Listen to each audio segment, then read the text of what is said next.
Every year we get a lot of anime. In 2022 we had 45 shows every season. Oh, that's not enough? Well, in 2023 add 12 more and make it 52 shows. There is a lot of anime now. Like a lot of it. So much that weeps might get to the moon before Dogecoin. But it is not just about the quantity of the anime but also the quality. Like there are so many shows right now. Moreover, there are so many good shows. But it was easy to distinguish between an average show, a good show and a banger. But now thanks to the abundance of anime, there are lot of good shows, but the bangers are not so easy to find. Like this anime might be S tier in that particular season, but when you compare this show with the next season, it just cannot compete. So in this video, I'm going to give you the cream of the crop because 2023 has the best banging lineup I've seen in a while, starting with Jujutsu Kaisen second season is going to go so hard. The trailer looked spectacular, but what I'm really looking forward to is the reaction of everyone during the Shibuya incident arc, which by my estimation will start airing on October 31st during the second core. But not only that, the first core is also going to go so hard, especially that fight or that particular moment. Manga readers, you know what I'm talking about. The fans of Jujutsu Kaisen are going to be eating good this year, whether you read the manga or you are anime only. No one is ready for the insanity which will be unleashed during the Shibuya incident arc. Speaking of insanity, Hell's Paradise has already started airing while I'm writing this video, and it is so good. The first episode perfectly showcased what type of world we are stepping into, while still leaving us completely into the dark about what kind of horrors are yet to come. Despite having a sort of cult following, the show hasn't blew up yet and is really not been talked about as much as I thought. Hell's Paradise has potential to go both ways, a show no one can shut up about, or be this low-key anime with a strong dedicated fan base. Personally, I think it will most likely turn out the first way because it is just that kind of show. No way it will fly under anyone's radar. It just needs a bit of a push. Attack on Titan will finally get the finale with the final episode, and that way they will rediscover, reinvent the meaning of final by finally closing out the final conflict by giving us the final form of Eren finally. Is that enough? Or do I need to say final one more time? Like, just let me know, Mappa. The biggest complaint from me is the way they handled this situation. I mean, first of all, they did not need to market themselves as the final season when it clearly was not. And not only that, the way they are airing this shit just breaks up the flow and takes people out of the mood. Instead of releasing the episodes this half-assed way, why didn't they just release all of it together at a later date? Because I really do not think anyone would have complained about it. Well, no matter the issues, I'm really looking forward to the culmination of over 10 years of storytelling. On the topic of 10 years, Naoki Urasawa's Pluto is finally getting released this year after being announced 10 years ago. And it looks really beautiful. Like you can tell, the man and his team was not just fucking around for over 10 years. It has the same 90s artistic touch but with the recent flair of animation. The music also feels on point, but moreover, the story. Like, do I even need to reassure you about the story? This is Naoki Urasawa we are talking about. This man has not missed in last few decades. Not years, but decades. Netflix is sitting on a golden egg. Hopefully, they market it and release it properly and not shoot themselves in the foot like JoJo's. If you are looking for something which will keep you up at night, thinking and scratching your head, Pluto is for you. And if you want to see something which will blow your fucking head off as you scream, "Hey,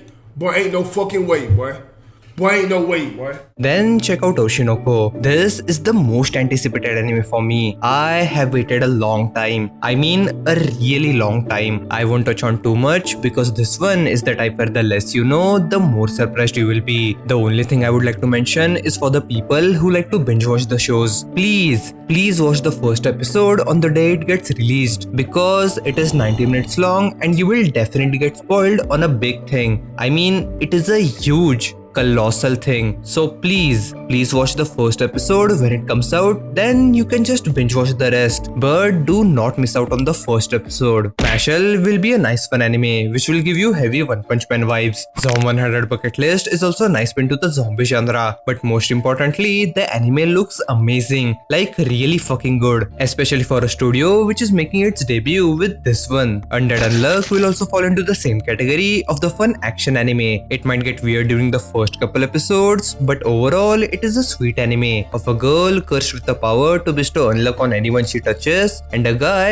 who is undead. Ranking of Kings is coming back for a second season and man, I'm so hyped for that show. But I do not know if this is a one-off thing with a side story or a continuation where we last left off. Whatever it may be, I'm ready for the action, the plot twist, the heartbreaks and the wholesomeness of Boji. Frieren Beyond the Journey's End is the one manga I thought would never get an anime adaptation, but I'm so glad it did. But more than that, I'm so happy that it is getting the adaptation it very much deserves by Madhouse. Frieren is the type of story which is more on the side of show don't tell. This anime will shine its best with beautiful visuals, amazing music and really good sound design. I have no doubt Madhouse will deliver with the visuals, and Japan or at least Sub always delivers on the voice acting. What I was really worried about is who is going to do the music. Personally, while I was reading the manga, I chose to read this story while listening to Toyo Eternity's music. But the anime did it even better by hiring Evan Cole, the dude who did the music for Violet Evergarden and Jose Taiga and Fish. He is good,